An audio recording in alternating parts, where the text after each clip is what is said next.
Hello and good day to Hello everyone. and good day to everyone. I hope you are keeping well I and in hope good health. Thank you for joining us for today's Migration Outlook webinar on the topic, My Bukas Pa, the Children of OFWs in the Time of COVID-19. The first part of the title, My Bukas Pa, translates in English into There's Still Tomorrow or Tomorrow is Coming Up. My name is Marla Asis. I'm Executive Director of the Scalabrini Migration Center, and I will be moderating this webinar with Dr. Melissa Garabiles. We are approaching month 4 of the pandemic and the new normal, which we abruptly have to live with and adjust to since mid-March for most of us. From a world in motion, our lives came to a screeching stop because of COVID-19. As the world came to a standstill and being continually told to stay home, the many repercussions of the pandemic hit us in all fronts, economically, socially, politically, and not the least, psychologically and emotionally. The economic impact is perhaps the most evident. At least 7.3 million Filipino workers and 50,000 overseas Filipino workers or OFWs lost their jobs in various countries. The displacement has resulted in the untimely return to the Philippines. At least some 56,000 have been repatriated in June, mostly OFWs in the sea-based sector, and another 42,000 are expected to return home in the coming weeks. If the current state of the global economy continues or worsens, even those who are trying to remain abroad may not be left with much choice but to return home.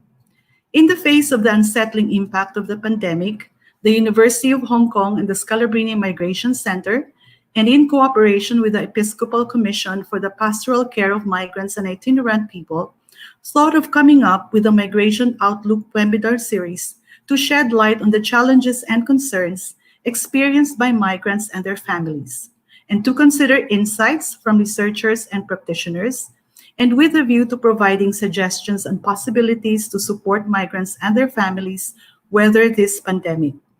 The Migration Outlook webinar series is supported by the University of Hong Kong's Knowledge Exchange Initiative, which aims to make knowledge and research-based evidence more widely shared and to translate research-based knowledge to improve lives.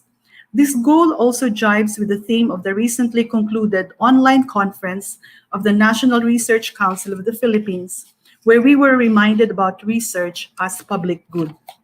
For this episode, we focus on Kumustahan, or a conversation with the children of OFWs to know how they are doing, how they are coping, what are their concerns, and how are their families affected by the pandemic.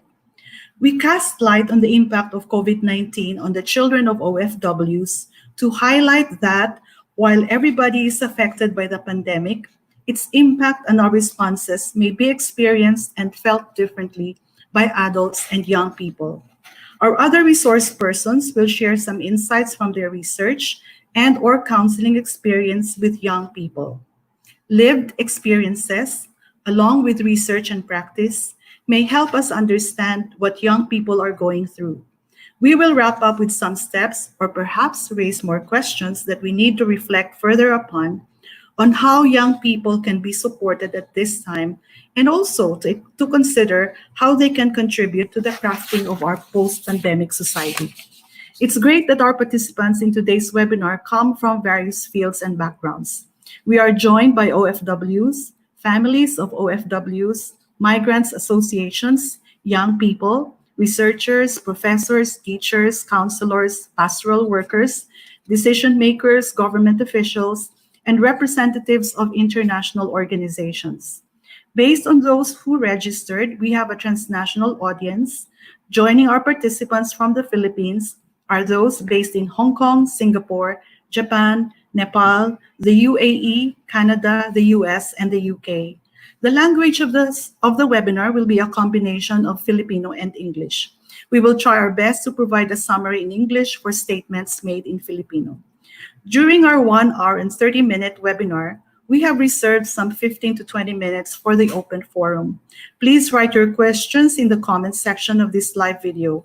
We will be taking note of your comments and questions and will try to address them the best way we can. Our partner, the Episcopal Commission for the Pastoral Care of Migrants and Itinerant People, launched a contest in line with this webinar. We are inviting anak OFWs who are joining us to send your reactions to the webinar. We will also post the details in the comment section of Facebook. Now, I have the pleasure to introduce my colleague, Dr. Melissa Garabiles, who will be moderating the next part. Dr. Garabiles is Assistant Professor and Clinical Psychologist at the Department of Psychology, Ateneo de Manila University. She is also a volunteer psychologist of OGAT Foundation. She is a member of the Global Community Mental Health Department of Psychology, University of Macau, where she did her postdoctoral fellowship and where she is now a faculty collaborator. She has many publications on mental health, positive psychology, and migration. So Melissa, over to you. Thank you, Dr. Marla, for your introduction.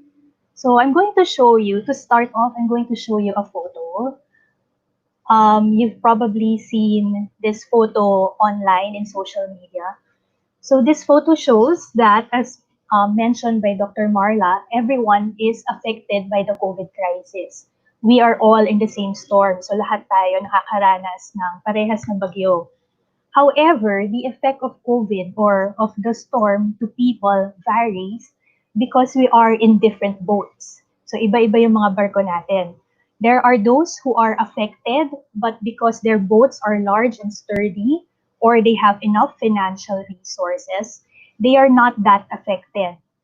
But there are those who are really affected. So yun yung mga may maliliit na mga barko, especially in terms of their health and their jobs. So one group that is especially affected are the OFWs. There are already thousands of OFWs who have been repatriated because of the pandemic. There are OFWs who are stranded. So there are those who are stranded abroad and they want to come back home, but they could not fly home. But there are those who are already in the Philippines, but they are stranded in Manila and they could not go back to their hometowns. And there are also those who already have contracts but could not leave. And we also have OFWs who are still based abroad. But as Dr. Marla said, their jobs are still not as stable as they were before the pandemic. So these OFWs experience many changes, and these changes also affect their families. So today and in the next few weeks, we will ask them how they are. So kukumustahin natin sila. We will ask about their experiences and feelings about the changes that are happening to them. Today, we have 5 speakers. So we have 2 children of OFWs, 1 migration researcher, and 2 practitioners who provide psychological services to OFWs and their families. So first, I'll introduce the 2 children of OFWs, so yung youngest sa ating mga speakers. First, we have Ianta Iriniel de la Cruz Manawis. She is 17 years old. She is a grade 12 student from University of the East Caloocan. She loves science. She is taking up STEM track now that she is in senior high school. She is also into writing, and she is a part-time online editor. And aside from science, love din niya yung arts. She is into dancing, painting, and drawing. In fact, she has sold some of her artwork here in the Philippines and even abroad. And then last year, 2019, she was given an award by the CBCP ECMI. She was one of the 10 outstanding sons and daughters of OFWs student achievers. And she was also featured before in ABS-CBN Balitang Global, where she was interviewed. So that's Ianta. She's in Caloocan right now. So from Caloocan, we will go to Marikina, where we will have our second speaker, Vincent Pedro. So Vincent is also 17 years old and also a grade 12 student, this time from Asian College. So he has varied extracurricular activities. He is an athlete, he is a swimmer, he is also a cook, and he has participated in cooking events in his school And actor din siya. He is also into theater art. So Vincent is really well-rounded and very talented. So from Marikina, we will go later to Hong Kong, where we will talk with Dr. Lucy Jordan, who is the co-principal investigator of the CHAMP-C project. So later, let's ask her what CHAMP-C is all about. Dr. Lucy is an associate professor and associate dean in social work at the University of Hong Kong. Her research focuses on migration, families, and well-being, including field-based research, capacity building with nonprofit organizations, and policy development. So from Hong Kong, let's go back to the Philippines. So we have two speakers who are both part of UGAT Foundation. So UGAT Foundation stands for Ugnayan at Tulong para sa Maralitang Pamilya Foundation. UGAT is an NGO based in Ateneo de Manila University. They provide services like psychological interventions and pastoral care to different groups in the Philippines and even abroad. So nakarating na sila sa maraming bansa and different continents. Included in the group that they provide service to are OFWs and their families. So first we have Kuya Kaloy or Carlos Lagaya, who is the project director of the Panatag project. Panatag stands for Pamilya na ng Ibang Bansa, Aruga at Kaagapay. So under Panatag project are 3 workshops. So una is the Anak workshop para sa mga kabataan, sa mga children of OFWs. Second is Kaisa workshop, or which stands for Kasama sa Pag-iisa. And third workshop is Alab Youth Camp, also for children. So Kuya Kaloy has an MA in pastoral theology, and he has conducted counseling to different groups who were affected by natural disasters. Kasama na dyan yung landslide sa Leyte, pagputok ng Mount Mayon sa Albay, and Typhoon Ondoy we experienced here in NCR. And he also conducted counseling among those who were affected by the shooting incident in Resorts World and piracy in Somalia. So that's Kuya Kaloy. And then after Kuya Kaloy, we have, last but not the least, Dr. Mark Anthony Avenir, who is a trained volunteer counselor at Pugat, and he provides psychological first aid during times of crisis. He has a PhD in social development and MA in community development, both from UP Diliman. Isa rin siyang action researcher and program and project manager in development projects. So as you can see, we have very interesting and very varied guest speakers this afternoon. So umpisahan na natin ang ating kumustahan.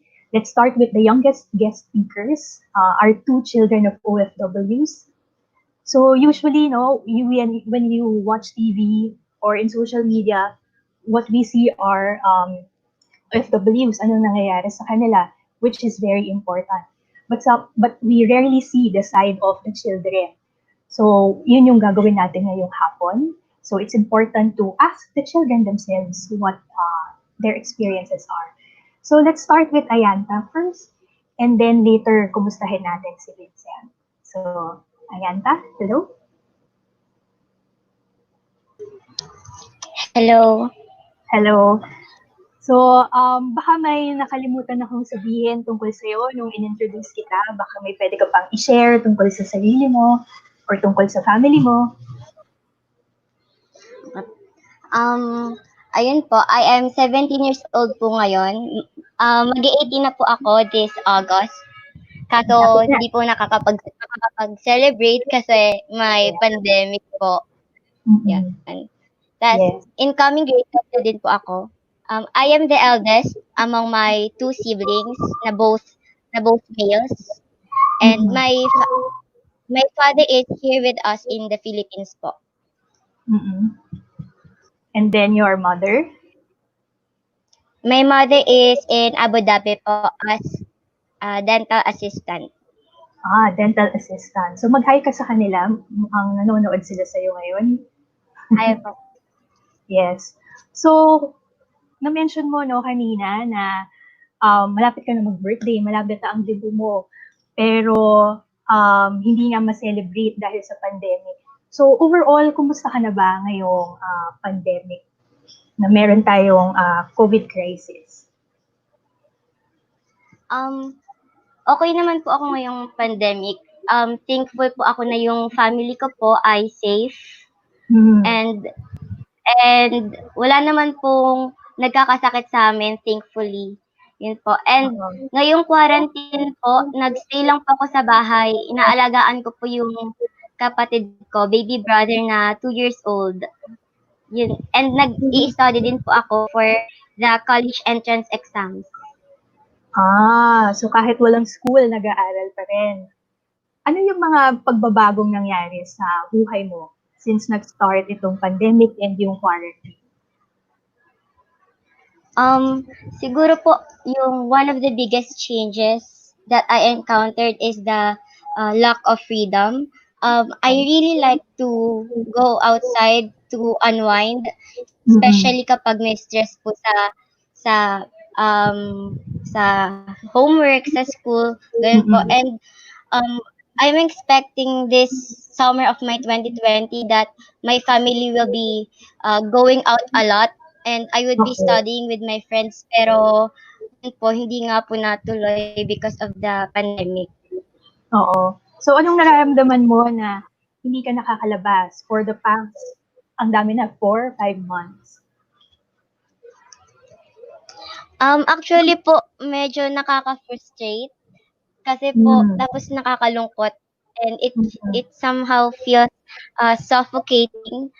Right. Lalo na repeated tasks lang every day and same environment every day.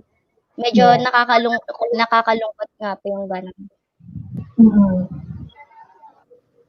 Ano pa yung mga changes na nangyayari yan? So hindi makalabas, ano pa yung mga nagbago sa iyo? Sa akin po, may positive naman din po kasi kami po ng siblings ko yung naatasan sa household chores and natututo din po kaming maglinis ng bahay, ganon. So may natututunan pa rin kahit nasa bahay lang. So kumustahin ko naman yung family mo, yung father mo, and yung mga siblings mo. How are they dealing with the pandemic? My father own a water station po. And nakakatulong din po sa amin yun for the extra income dahil this pandemic nga po need ng mga supplies, ganun, marami pong tao na patuloy pa rin na umorder. And yung mga brother ko naman po, yung second brother ko po ay grade 9 na po sa pasukan. Ayun po, nasa bahay lang din and he's also stuck to his cellphone technology dahil nga po walang magawa, di makalabas.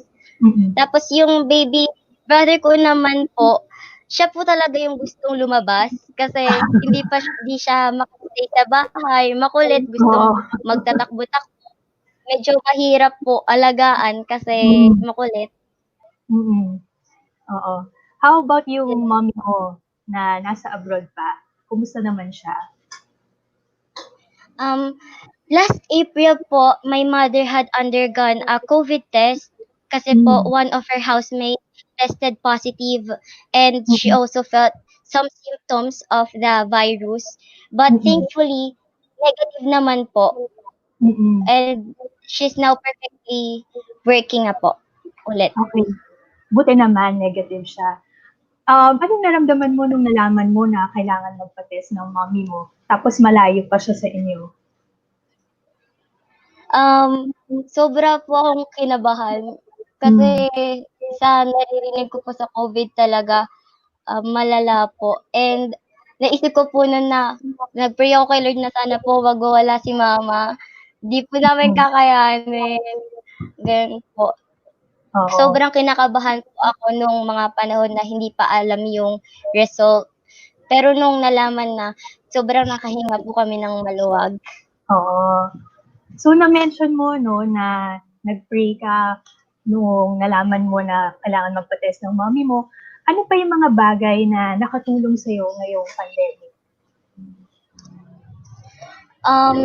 Siguro po, yung knowing that my family is healthy po and kasama ko sila palagi, nakatulong din po yun. And yung mga relatives din po namin na nakakausap namin everyday, ganun, nakakatulong din po. Kasi may mapagsasabihan kami ng mga worries namin, sama-sama kami sa ano po namin, worries.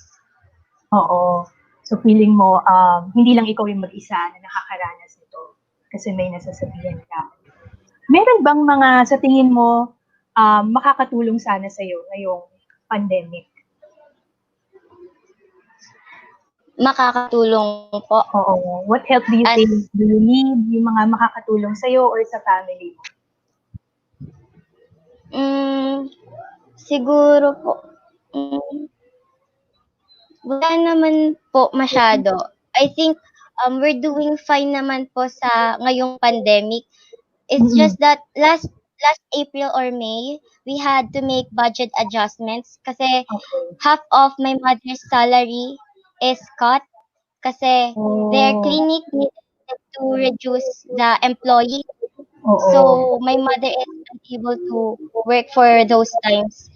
Kaya po, medyo nahihirapan po kami dun po sa financial part ng ano namin. Pero okay naman na po ngayon. Back to normal na po si Mama. Thank you. Buti naman, back to normal. So last question lang, ano yung mga, pag sasabihin ko yung word na future or kinabukasan, ano yung mga naiisip mo tungkol dito? Sa akin po, magulo, complicated. With the pandemic ongoing po and the news about our government, medyo nababother po ako. And sobrang hirap po siguro bumalik sa normal. Ngayon, as long as wala pang vaccine, I just hope that with the businesses forced to close, sana po makasurvive po yung family namin and other families po ngayong pandemic. Yes. Sa tingin mo, ano yung pwedeng makatulong para hindi naman ganun kagulo, hindi ganun ka-complicated? Sa tingin ko po, I think we should just pray po talaga and follow the advices of the doctors and the officials po para hindi na makadagdag sa mga pagtaas ng cases po. It's better to stay home po kaysa lumabas-labas talaga. Yes. So thank you, Ayanta. Balikan ka namin later, ha? So now we'll listen naman to, kumustahin natin si Vincent. Hi, Vincent. Our very talented, very talented 17-year-old. So, nag-share ko kanina nung tungkol sa'yo, introduction mo. Meron ba akong nakalimutan na i-share na gusto mong ipaalam sa mga tao about yourself? So yun po, I am 17 years old. I live in Marikina City. And I am a grade 12 student of Asian College, Quezon City. And ang strand ko po is Technical, Vocational, and Livelihood Education. And my track is cookery. Okay. Talagang mahilig ka sa magluto. Opo. Oo. Kwento mo naman sa amin yung pamilya mo. Ilan kayo? Sino yung kasama mo dyan sa Marikina? Sino yung OFW sa family mo, sa parents mo? Opo. Ang OFW po sa amin is si Papa po. Ang pangalan po niya is Malawes. He works as a seafarer. Yun po. For about 28 years na po siya ngayong nagtatrabaho abroad. Oo. Saan siya ngayon? Nasa Brazil po siya ngayon. Brazil, oo. And then yung mommy mo, kasama mo dyan? Opo. Yun po, si Mama po, isa po siyang public school teacher. for about Mm-mm. 27 years na po siyang public school teacher ngayon. And Mm-mm. meron po akong isang kapatid. Ako po yung mas matanda sa amin dalawa. Isa po siyang Oo. grade 9 student from Santa Elena National High School. Mm-mm. So, isa kang Opo. kuya. So, Opo. kumusta ka naman ngayong may pandemic at may quarantine? We're doing okay naman po. I'm doing okay naman po ngayong past few months. Mm-mm. Ano yung mga changes, mga pagbabago na nangyari sa buhay mo? Lalo na the past 4 or 5 months. Within this past few months po, life has been hard. But we are Mm-mm. trying to stay motivated and hope that we all can get to live our normal lives again. Mm-mm. Ano yung mga specific changes na nangyari sa'yo? Kanina kwento ni Ayanta na parang nakaka-suffocate kasi hindi makalabas. Ikaw naman, ano Opo. yung mga pagbabagong na experience mo? Ayun po, sobrang nakaka-boring po sa bahay. Dati po Oo. kasi halos araw-araw po kaming nagagala, kasama po yung mga tropa, ganun. Ngayon po Oo. hindi na po namin yun nagagawa kasi bawal po eh. Oo, bawal. Ayun nga, ang Opo. dami mong activities, no? Tapos biglang sa bahay lang. Tapos nawala naman po bigla. Oo. Ano pa yung mga nagbago sa'yo sa buhay niyo, ng pamilya mo? Ayun po. Si mama po, teacher po kasi siya, sanay po siyang araw-araw na pumapasok. Ngayon, Oo. natenga lang po siya sa bahay ngayon. Hindi na po Oo. siya nakakalabas. Yung kapatid ko po, sa bahay lang naman po siya lagi eh. Oo. Puro cellphone lang naman po siya ngayon. Kahit po dati, puro cellphone lang po siya. Oo. So, sa kanya wala masyadong pagbabago. So, Opo. anong nafe-feel mo tungkol sa mga changes sa inyo na all of a sudden, you're at home, your mom is at home? Ano yung mga naramdaman mo tungkol dito? Hindi po kasi kami sanay na laging magkakasama sa bahay. Sanay po kami yung pag-uwi po namin, wala pa po yung mama ko, gano'n, nasa school pa po siya. Minsan, ako lang po, pati po yung lola ko sa bahay, gano'n. Tas ngayon po, lagi na po kami magkakasama, gano'n. Yun po yung positive na nangyari, na we get to, enjoy each other's company more. Anong mga ginagawa niyo na magkakasama? Ayun, mas kumakain na po kami magkakasama ngayon, sabay-sabay na po. Tapos, dati po kasi hindi po kami masyadong nagkakakwentuhan sa mga ganap namin sa buhay. Ngayon, Oo. nagagawa na po namin yun. Oo. So, mas nakakasama kumain. Ganyan. Kumusta naman yung father mo who is still abroad? Opo, si Papa po, kasi huli po natin siyang nakausap last month po. Okay naman daw po siya doon ngayon. And I'm sure okay lang naman daw po siya doon kasi hindi po sila allowed na bumaba ng port kapag po nasa mga port sila.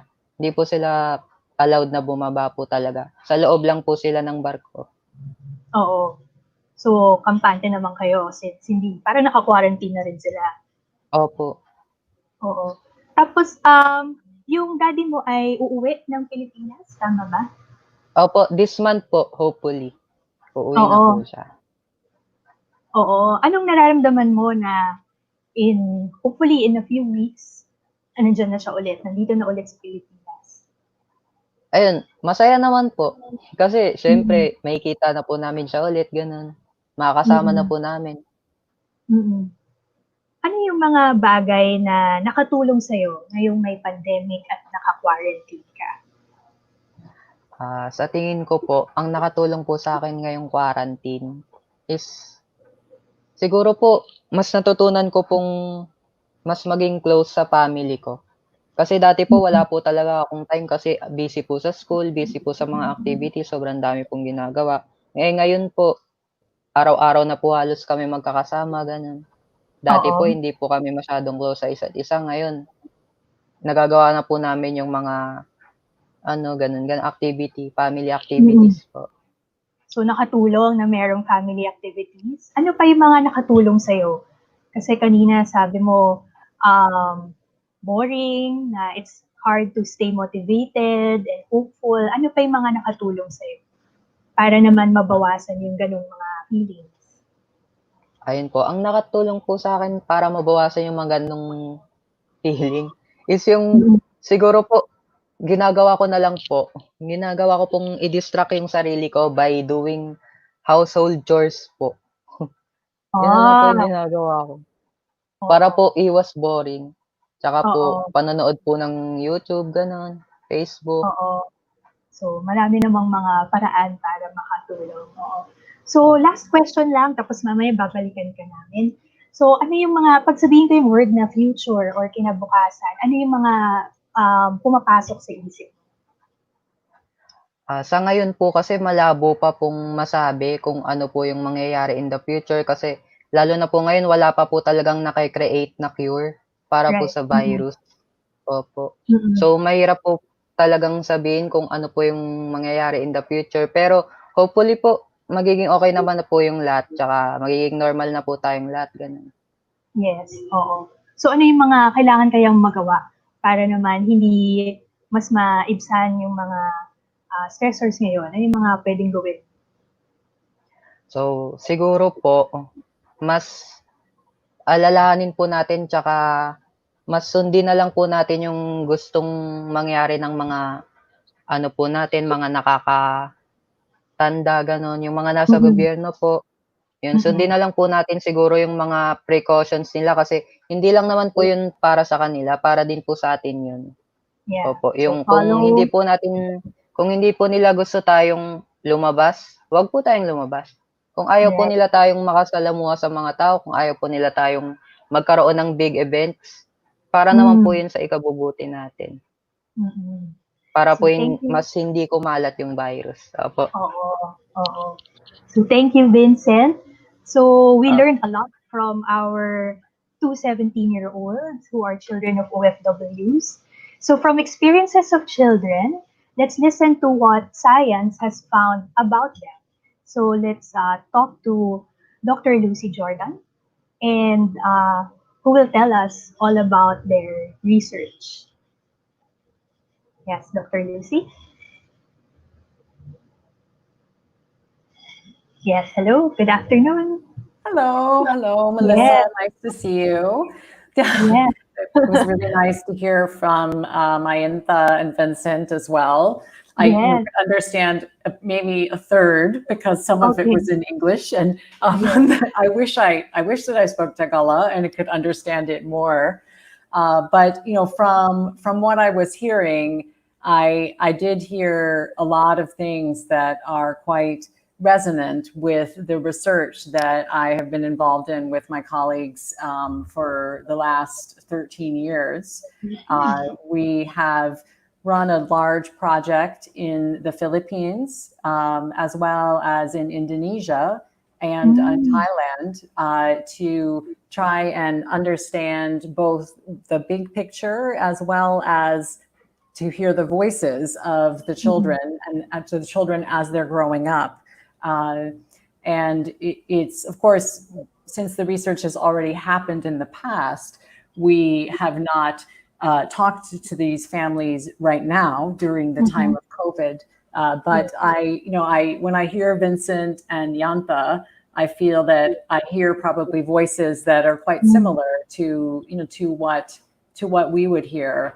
One of the things that really strikes me, again, when I listen to Yanta and Vincent, is one of the topics that we often have in migration research and families is trying to understand what are kind of the trade-offs. What are the things that are given up, but also the things that are gained by either having a parent, the mother or the father, become a migrant, or having the parents stay at home.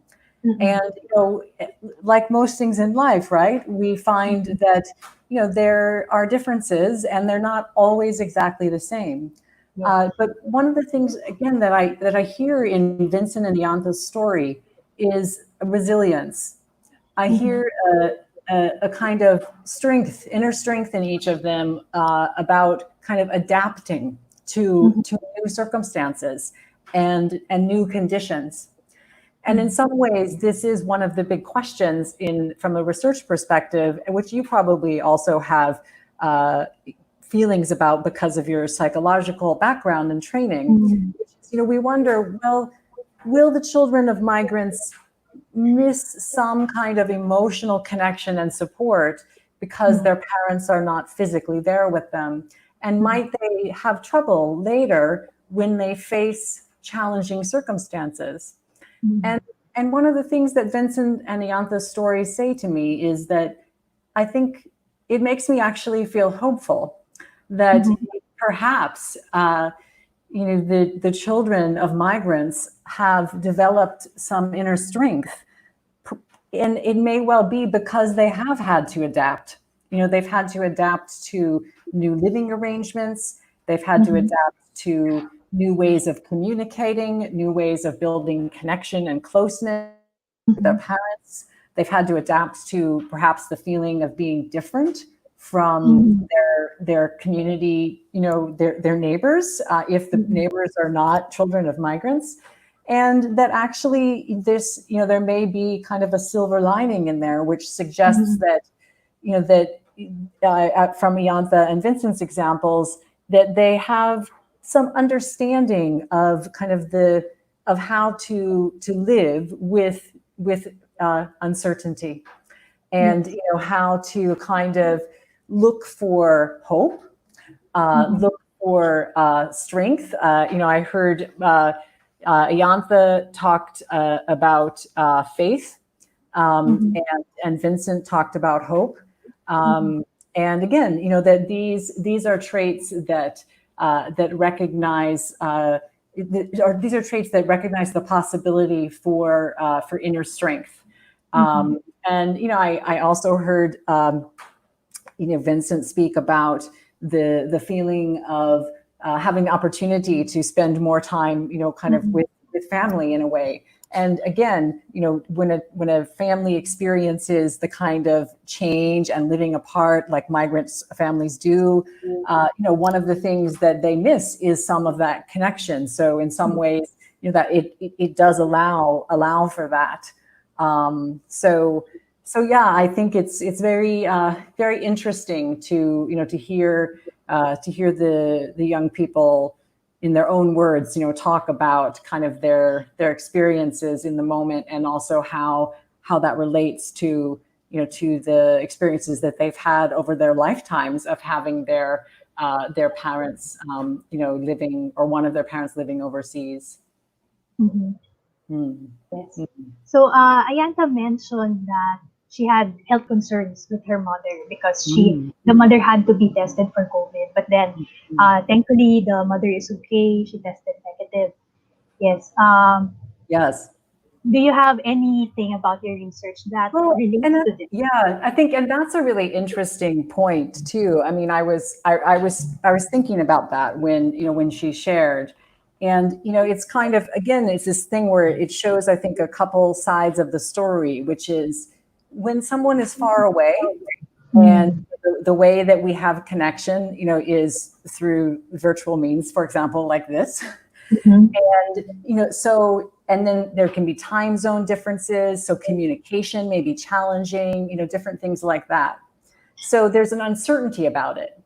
But of course, on the other hand, there is with the virus, for example, right? Having, if a parent was at home and was exposed, then also perhaps the whole family would have been exposed. And, so again, to me, it's about this trade-off where, the distance is difficult, but actually it's also a protective factor in this instance where, where actually in some ways, it's the family has been protected that way. And the other piece is that even though it's difficult to be far apart, and even though the mother's, in that case, wages have been reduced because of less work, she does still have some work, right? And that again, even though the distance, it is difficult for the family in some ways, it does also provide some security in this instance where, in this time of great global insecurity, where millions of people are losing their jobs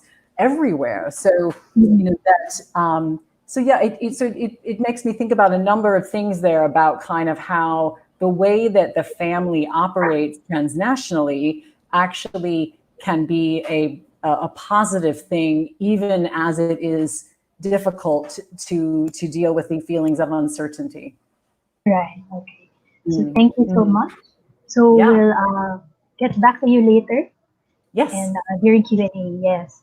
So before we go to our speakers from Ugat Foundation, we want to show you the translation of our conversation with Ayanta and Vincent. Okay. So just some summary points to those who are unable to understand all of what Ayanta and Vincent shared. Yes.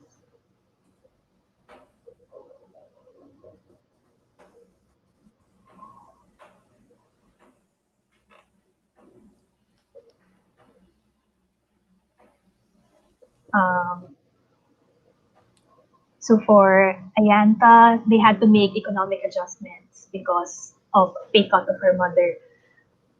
But it's better now. So the mother is able to earn the same amount now. And Ayanta thinks the future will be a little difficult because of the pandemic and political situation. But she remains hopeful that she and her family and all the other families will be able to survive. And she is advocating for following the advice of doctors and authority figures. So that's Ayanta. For Vincent, he said that he feels bored at home. He misses being able to go out with the family, with his friends.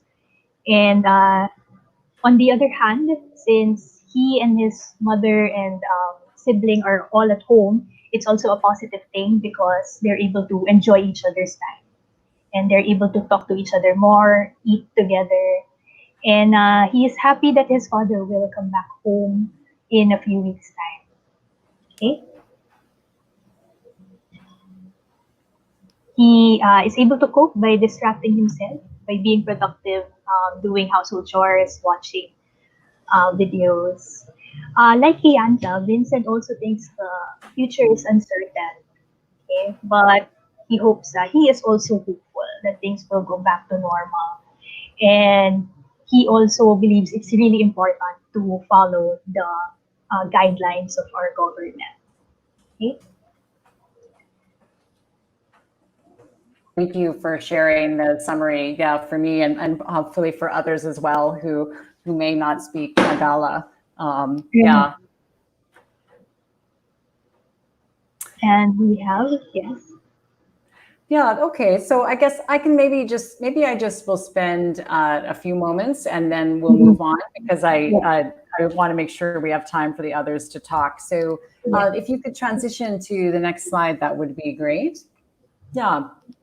So I guess because I know we have a diverse audience, I wanted to just take a couple of minutes to share a bit about the background of the project that Ms. Marla Artis and I have been working on with our colleagues from across Southeast Asia and other places in the world over the last years, which is the Child Health and Migrant Parents in Southeast Asia CHAMSI study. So I mentioned it already a little bit when I was introducing, kind of some reactions to listening to Ayanta and Vincent. And in particular, I've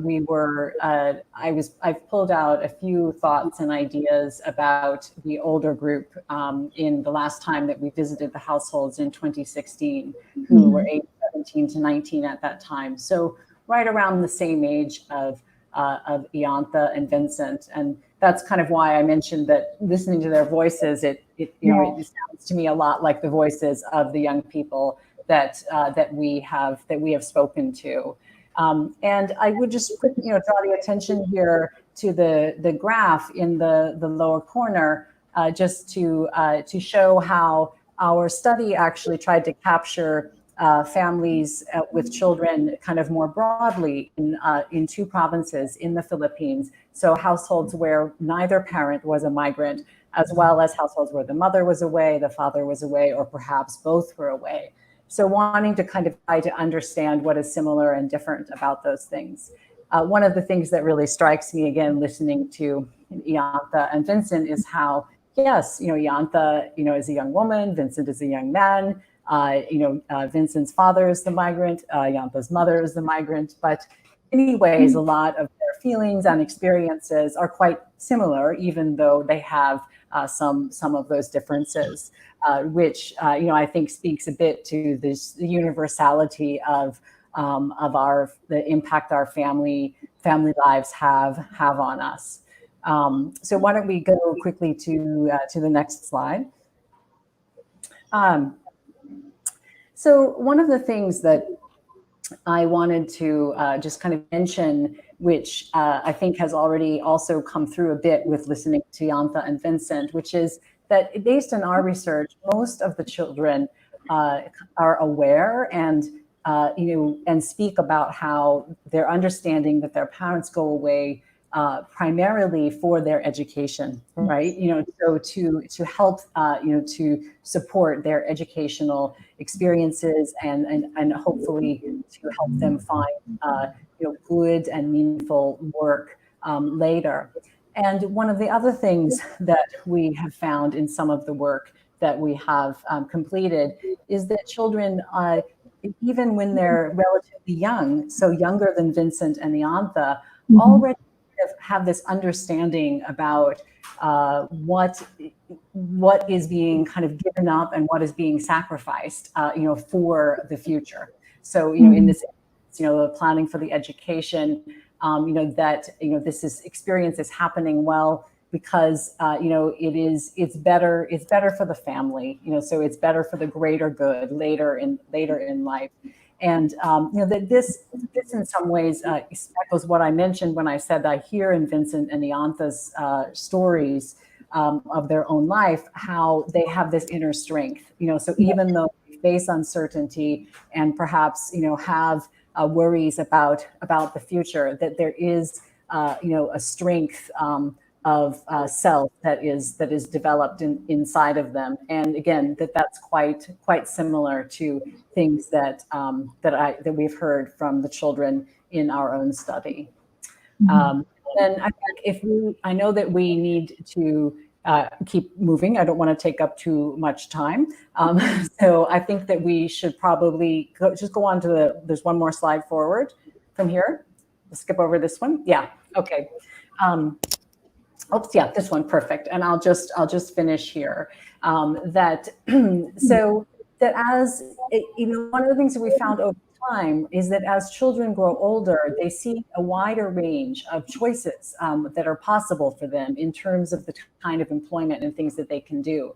So when our children were younger here, so this example of a 9-year-old Filipino girl, she talks about how, okay, if it's necessary, needed, I might go work overseas like mommy. But then, she also has this very clear experience and feeling which says, no, I'm not going to leave children behind. And I also would not let my husband go overseas. I want my family to stay together. So, there is a very clear sense from this young, this girl about how migration is an option, but it's an option that is not correct for necessarily in her mind for a family.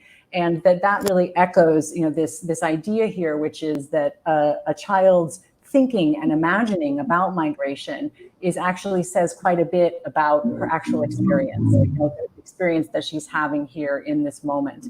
And that as I mentioned, as the children get older, they're able to see like, okay, well, migration is one option. And so are maybe some traditional professions like being a doctor or being a teacher, but that in addition to that, there are also other opportunities for employment. There are things, such as entrepreneurship, starting a small business. There are opportunities to, kind of develop artisanal skills, to be, artistic skills. So all different kinds of things that they can do. That could be, possible future trajectories for them. So I think, again, we need to come back to the rest of the participants in the webinar, but thank you very much for letting me share a bit. Yeah. Yes, it's a very interesting study that you have. Let me just read a few of the comments from our viewers. We have here, yes, Mr. Edwin Coros, who enjoyed listening to the stories of Ayanta and Vincent. And we also have Mr. Nelson Pastor Ahos, who said that the children had a very positive recoil to make a difference during this pandemic. Okay, so just continue sending in your comments. We'll read some of them later.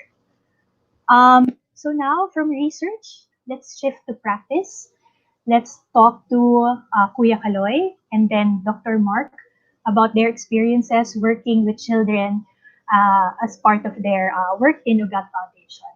So yes, let's start with Kuya Kaloy.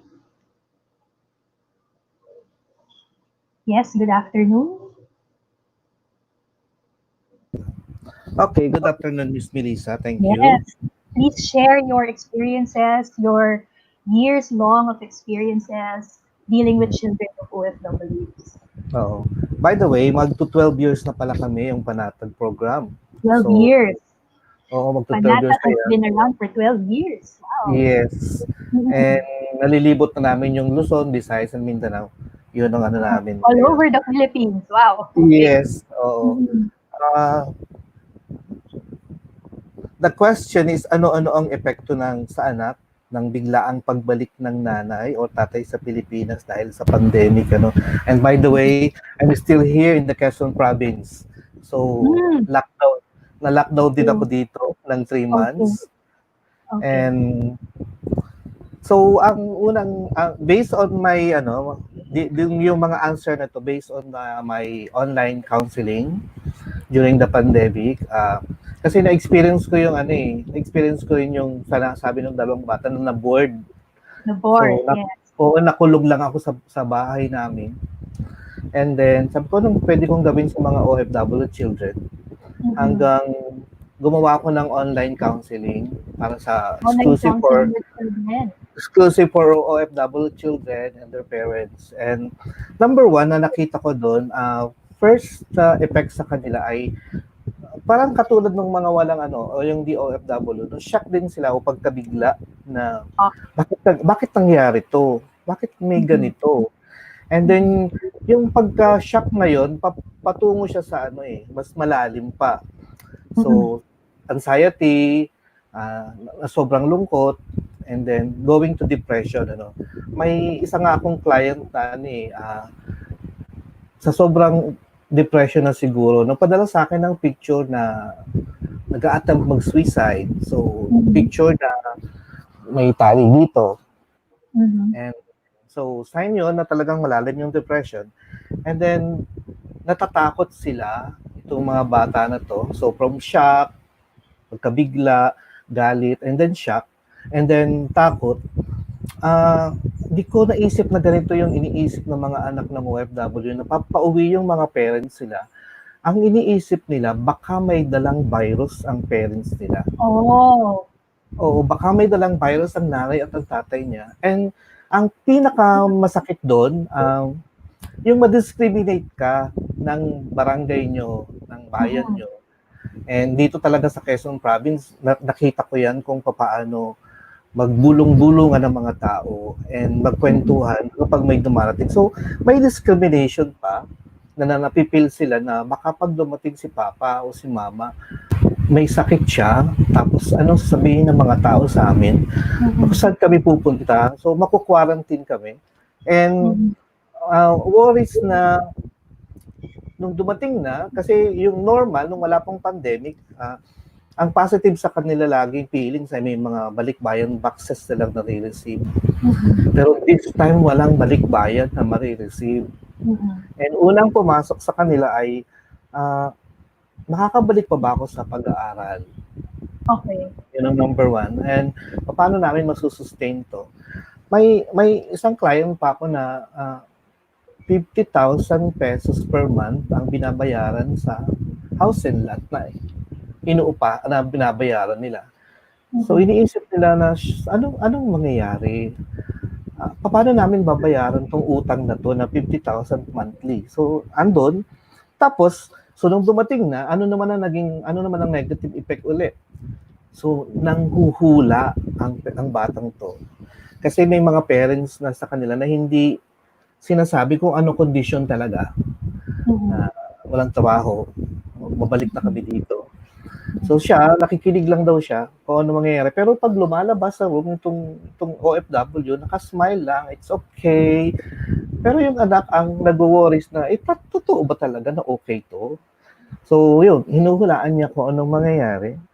And then, this time na humahaba na yung lockdown, kasi hindi nila nakasama tong mga parents sila. Nagkakaroon na start na ng tension. Start na bakit ganito ugali niya? Bakit niya ako ginaganito? Bakit may parang pulis sa bahay namin? Bakit may parang nagsasabi ng no, nagsasabi ng dapat i-correct yan? And every time na makakapanood ng news ay natutrauma sila. Lalong-lalo na hindi pa nakakauwi. Na bakit, asan sila? And kahapon, naka-experience ako na may tumawag na seaman. Last time na nag-meeting tayo pala. Hindi pa sila nasuswab, pero 3 months na sila sa loob ng barko. So, humihingi ng tulong na paano kami masuswab dito, sinong pwedeng tawagan. So, hindi niya inaamin sa mga anak niya na gano'n ang sitwasyon. So, negative pa rin yun. Pero ang kagandahan sa positive effect ay ngayon nag-i-start na yung malalim na relasyon between the parents and the children. And then nag-i-start na magkumustahan at magkwentuhan. Kanina narinig ko yung sumasabay ng kumakain and nanonood ng Netflix. Ang pinakamahalaga pati ay nag-guide na mas lalong mapalapit sa Diyos. And natutong magtipid at iniiwasan na bawas-bawasan ang mga pagiging magastos. So yun yung mga negative at saka positive. So medyo mabigat yung negative talaga na lalong-lalo na yung ma-discriminate ka sa inyong barangay and yung takot na baka may dalang sakit ang parents. Yes. Okay. So you mentioned that the children you talked to during the pandemic experienced shock, anxiety, sadness, depression, and maybe what's unique to these children is fear of discrimination when the parent comes back. Because people might think this OFW parent has COVID. Yes. Okay? And they have questions if they can go back to school, how can house loans be paid. And then these children, I think also unique to these children, their parents don't tell them of the status of the job of the OFW parent. So they don't know what's happening. Okay. But you cited some positive effects, which were mentioned also by the kids and by Dr. Lucy. So there's a deeper relationship, they get to talk more. Okay. So what are the good things that children should do in order to lessen negative effects? Okay, yun na nga. Yung kung anong gagawin na yan, tumutulong sila sa mga magulang nila. And then yun na, sinasabayan ng pagkain sa magulang tuwing kumakain. Nagtatry gawin ang isa pang naging magandang effect, magandang tulong sa kanila. Dati nilang hindi nagagawa, pero ngayon nagagawa nila, na kaya pa nilang gawin. And then nagtatry mag-online businesses, yung mga medyo may edad na. And pinaka the best na nangyayari is lalong yung close sa God, yung pagdadasal ang sabi nila na nakakatulong sa kanila. Okay. So help parents. Most of the things that Kuya Kaloy said are things that our guests, children of OFWs also do. Okay? Yes. So ginagawa nila Ayanta and Vincent. So helping parents at home, in the household chores, and then praying. And then Kuya Kaloy is suggesting if they're old enough, maybe start an online business to help the family financially. Okay, so thank you, Kuya Kaloy. Let's listen to Mark. Hello, good afternoon, everyone. Yes, good afternoon. Just a short introduction. Hindi ako anak ng OFW for such a long time. Since I was okay. In high school. So, naiintindihan ko yung mga pakiramdam ng mga ng mga anak ng OFW. Pero siyempre, Yes. galing na sa ibang context. Ang context ko, walang internet. Oo. Pero yung mga anak ng OFW, they have information communication technology, the internet, so they can out to their parents real time. And that also gives a sense of agency to the anak ng OFW, no? Agency na because technology is there, they can communicate with their parents. Pero syempre, yung distance pa rin yung barrier. No? The distance poses a problem. Kaya kanina nga nabanggit ni Ayanta, no, yung fear na yung nanay niya ay baka may COVID-19.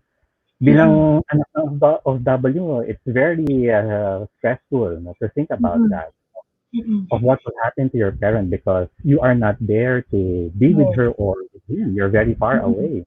What kind of support can you do? Especially in the context na, lalo na kapag sa barko, mahirap makipag-communicate. Sabi nga ni Vincent kanina, first time that he was able to communicate with his father was a month ago. Dahil yun ang nature, no? Kapag ang barko ay bumabiyahe, tapos kapag hindi ma-internet connection, it's very hard to communicate. A good thing with Vincent was the last news is his dad is doing okay. Okay? And feel safe. But for the rest of the children of OFWs, I understand that would be the lingering fear of what will happen to my parents. And also, Ianta mentioned it will be very difficult, if the parent gets COVID-19 because that will really impact a lot, in terms of what will happen to the economic remittances that will be sent home. Yun yung ang trade-off no? My parents gone, but in exchange, we have this economic remittances that we could use to build our future so that someday I will not be going abroad anymore. Or if I go abroad, my entire family, no one will be left behind. So that economic remittances is very crucial to the lives of OFW families. And third is, nakita din natin the importance of children to be with responsible primary caregivers or guardians. No, yung support na nandyan yung kung sino yung natirang magulang, grandmother, kapatid, and I'm happy na banggit ni Vincent kanina na because of this lockdown that all of us are experiencing, families are forced to face each other and make quality time and make out of it, no? Isang magandang nangyari sa pandemic na to na nakita natin na importante pala ang ano natin, no? Yung kadalasan kasi we focus so much on work that we forget about our family. So now we are faced to be together and try to be creative and try to find meaning time with one another. Kaya nga nabanggit ni Vincent kanina, there is more quality time and they are now learning on how to enjoy each other's company, which was hindi katulad ng dati because they were busy with a lot of things. So maganda yon. And pang-apat is syempre always family reunification, the longingness to be with the migrant parent will always be there. No? Ito yung ko palagi when I was a child growing up into a teenager, I was always looking for my father. And dahil nga kasi walang internet sa panahon ko na yun. Pero ngayon, children could reach out to their parents. So it's very important also for the parents. No? May nagsasabi kanina, bilang magulang, ano pwede namin gawin para sa mga anak namin. No? Communicate with your children as much as you can.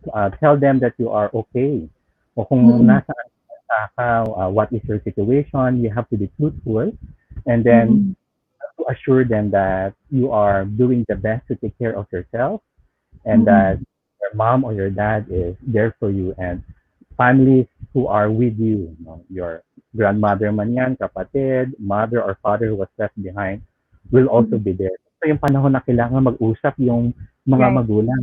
What can we do to assure our children to feel safe, that their future is secure, and siyempre, may mga instances din na nawalan ng trabaho at kailangan bumalik yung mga magulang.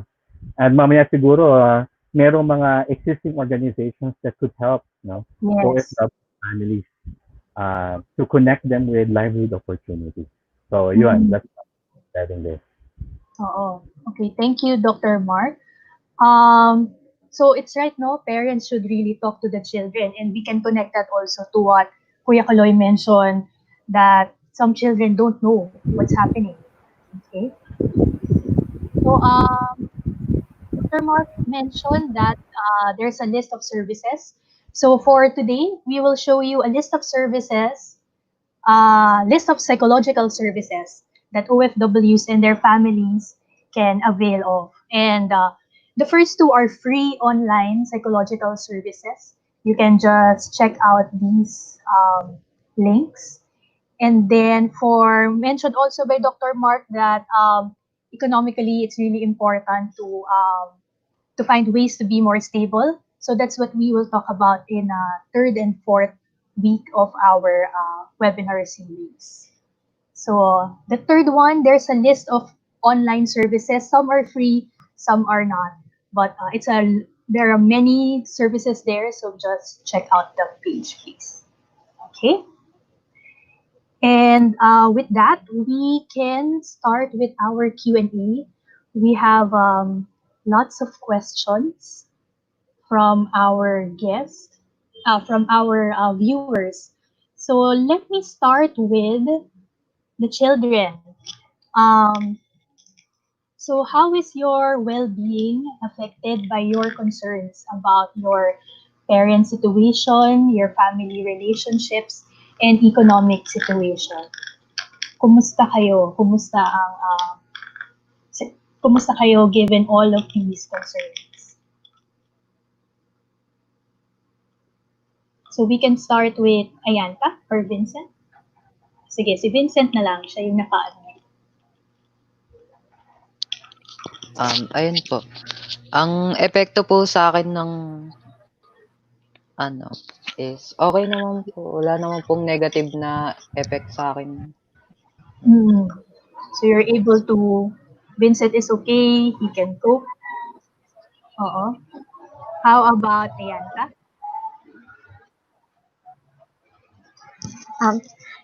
Okay naman din po kami nung times na bawasan po yung salary ni mama, adjust naman po ng maayos. And we also do family prayer po every and then din po. So the same thing, Ayanta is able to cope through prayers and then adjusting to the changes. To Lucy, Dr. Lucy, Kuya Kaloy, and Dr. Mark, as researchers and practitioners, have we looked at the economic and psychosocial emotional conditions of migrants and their loved ones equally when they face crisis? Because it seems that the focus have been either on the economic or the psychosocial emotional impact.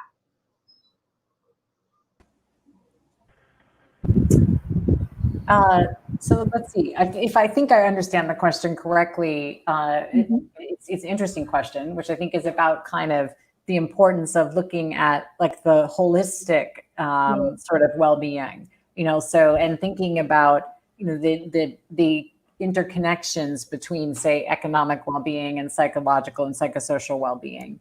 And I think actually this is definitely one of the major interests in my own research and in our project, is about trying to look at that sort of big picture, of sort of kind of the family strategy, about both emotional and economic and spiritual as well, right? So kind of a holistic well-being. And that the idea that only kind of meeting one of those needs is not necessarily going to lead to well-being, right? We need to look at the whole picture together. And I think also what we're really interested in, as well as looking at the intergenerational relationships to do with that. So, what does that mean, from the perspective of children and parents, and together, and also families at home in the origin country and the migrant. So really trying to capture kind of the whole picture of things instead of thinking, only about one aspect of it. So that's my thought about the question. How about to our practitioners? In your practice, do you tackle both economic and psychosocial emotional conditions, or in other interventions that you're aware of? Okay, well, could I go first? Yes, please. Okay. So, one thing that we need to understand what is the unique circumstances of OFW families is that they are transnational families. When you say transnational, one loved one or one crucial family member is not at home, but in another country, sending remittances back home. And because of that transnationality, I remember in my doctoral research, it is very important for OFW children, for members of Filipino society to understand that transnationality. Because most of the time, ang palaging when we have a family discourse at school, it's always the mother and father is together with the children, and they are at one single home, and it creates a lot of stress for OFW children because our situation is not like that, and there must be a public recognition that such transnational families exist, and they are very important into the Philippine economy. So in terms of policy making, in terms of social services, there must be a specialized aspect for that, to help OFW, especially in this time of crisis. Migrant workers are at a very vulnerable situation. We do not know how long, or would there be a second wave, or how it would create other negative consequences in their lives. So they are in a very unique condition. That's why they would need specialized psychological services and help in terms of economic and livelihood opportunities. There, doing psychosocial services for OFW families and their children. But also, there are other organizations doing microfinance livelihood opportunities. For example, we have Atika in Batangas and Laguna. We have Agapay in Cotabato. And we have the Mindanao Migrant Center for Empowering Actions in Davao City. And I do hope that aside from UGAT, aside from the Episcopal Commission for the Pastoral Care of Migrants and Itinerant People, there will be more non-government organizations or civil society organizations that would cater to the needs of OFW families as transnational families who have different needs in terms of psychosocial and in terms of economic assistance. Yes. Kuya Aloy, do you want to add anything? Oh, yes, Dr. Lucy. I was just going to say, again, just in response quickly to Mark, and then, let's see what Kuya has to say too. I just think it's very interesting as well, because some of the work that we're doing right now in the study is looking at the financial, kind of trajectories in families, and thinking about sort of the ways that families, whether they have experienced the migration, and transnationalism or not, but kind of learn how to manage their finances in a way that is sustainable, right, and viable for the future. Because of course, like any of us, it's sort of like the shock of COVID, is so related to, the sense of insecurity that comes up is sort of relative to whatever kinds of security making actions, were being taken, kind of in advance, right? And I think that it even boils down to something, I think, as simple as how migrants remit the money back, to the Philippines, and, sort of, and how, what happens in lockdown when, say a family is waiting for remittances, but isn't able to go out to get those remittances, because they're, say with Hong Kong, for example, there's this disconnect between the banking system here in Hong Kong and the banking system in the Philippines that just make it, and the way remittances are moved, that's kind of, that there's this new problem that arises all of a sudden when people are in lockdown because of COVID, and that it just kind of I think it draws attention to the ways that there are a lot of structural impediments to facilitating transnationalism, not just in the origin country, like Mark highlighted, but also in the host countries. And that there is a need for figuring out better how to put these things in place so that they can work more freely all of the time, but especially under the time of stress. So back to you, Melissa. Yes. So thank you. I'll read one comment from Mr. Edmond Hernandez Hugo, and then maybe we can get Kuya Kaloy's reaction, because this is connected to what you mentioned. The feeling of the anak OFW about discrimination on their parents is brought by the media news and the LGU policy. Much more generally, the anak OFW are worried on the situation of their parents, but what are they worrying most is the possibility of transferring them from private school to public school. And this is based on their survey.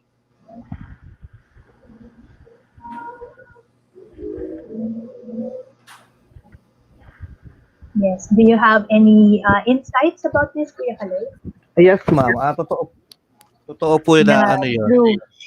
Yes, totoo po yan na nakalagay yung sa question na from private, mapapunta sa public. Kaya sinasabi namin doon sa ibang mga bata na pwede namang sabihin na next time na lang mag-enroll kung talagang wala. Kung hindi talaga pwede. And then, yun ang ano sa kanila from nung mag-aaral lang gano'n na ililipat sila. Kaya mostly ng mga client namin ngayon, ilan lang ang nag-enroll. Hindi pa sila nag-enroll sa kasi yun na nga, hindi pa nila alam kung anong stability ng financial nila. Okay, thank you. And then we have a question from Ms. Elvira Daliba. How do we help our OFW children look forward to a more positive future amidst the challenges of COVID-19? Okay, who wants to address this? Any suggestions? Okay, hello Ma'am Ilby. Yes. Oo. Ngayon po kasi ang Panatag program may binubuong webinar workshop. Webinar and focus on the feelings of the OFW children, and then communication skills and positive coping.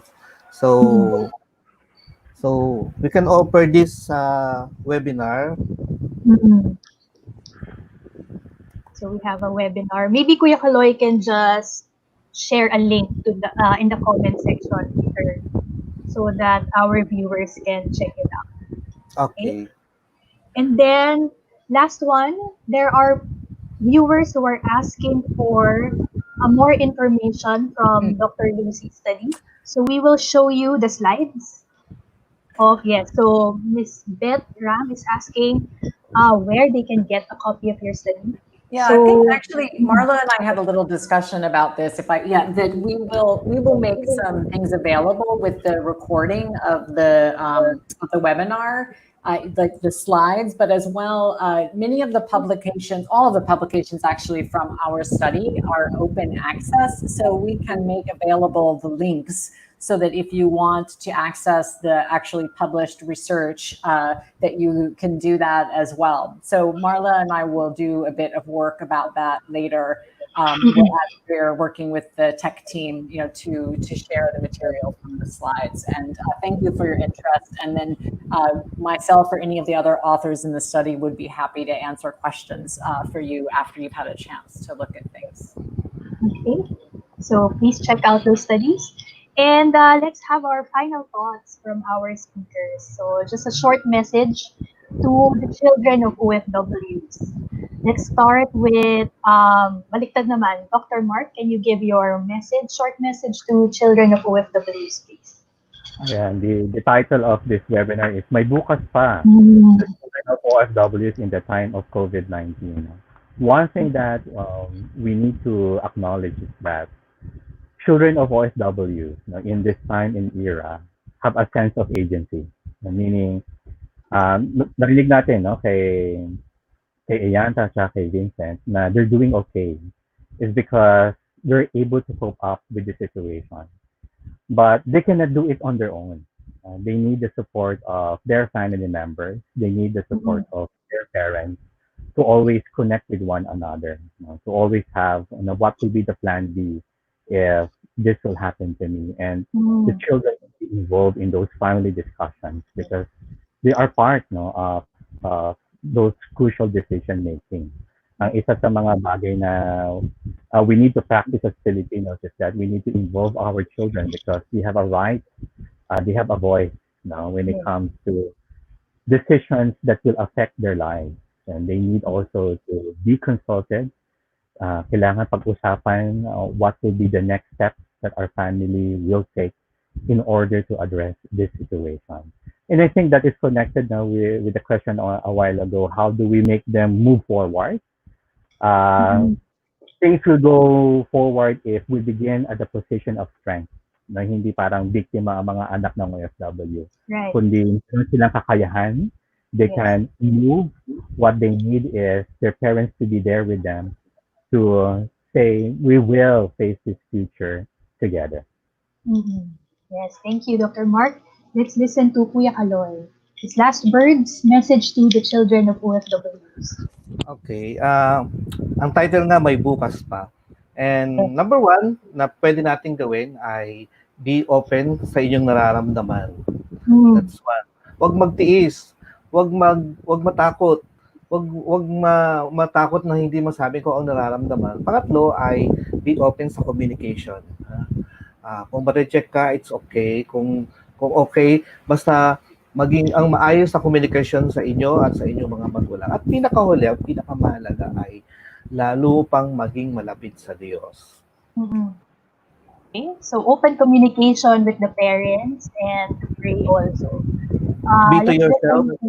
Yes, be true to yourself. Dr. Lucy. So Melissa and everyone else, and I guess sounds like we all have a similar message, which is about the importance of of openness and communication and sharing the stories of faith and hope, which I heard shared by Ayantha and Vincent, and I suspect is also the message of many of the other children. I think sometimes that the children may not realize how important their expressions of affection are, and in fact, maybe even more important, than they would be under quote unquote normal circumstances, right. Because whether it's inside the home or with the family far away. So trying to create that that culture of openness in the family, I think is really important. Thank you. And then let's go to Vincent, your message to other children of OFWs. Para po sa mga katulad po namin na na-stuck po sa bahay at katulad po namin na anak po ng mga nag-OFW po, keep motivating yourself po. Wag pong madadown. And wag pong mag-alala kasi ginagawa naman na po lahat ng gobyerno natin, lahat po ng makakaya nila para po magkaroon po tayo ng mas maganda at mas maayos na future. Yes. Okay. So don't worry, the government is doing its job. And last, we have Ayantha, your message to your fellow children of OFWs.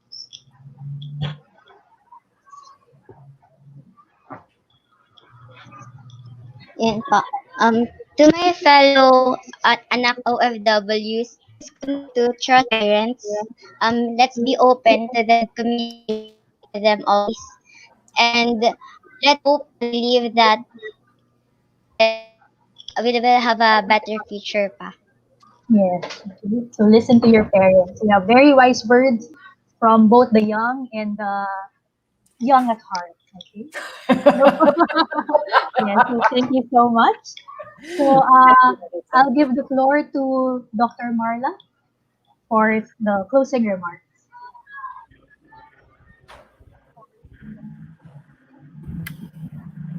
Hello. This is a young at heart person trying to come up with a closing remarks.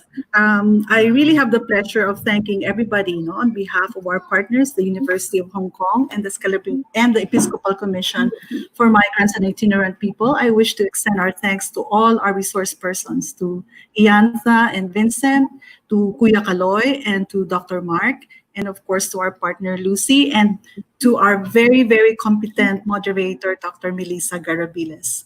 To all of you, our very engaged participants, thank you for joining us and for your comments and suggestions.